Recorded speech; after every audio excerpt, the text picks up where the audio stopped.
August महिना सुरू झाला की चाहूल लागते ती लाडक्या बाप्पाच्या आगमनाची.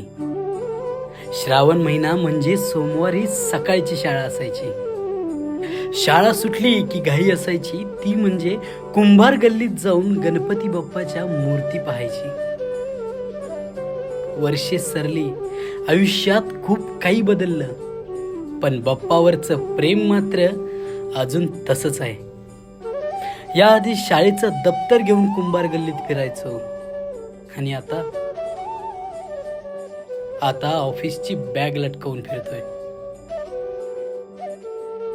बाप्पा लवकर ये, आम्ही तुझी वाट बघतोय. मोरया मंगलमूर्ती मोरया मोरया मोरया मंगलमूर्ती मोरया.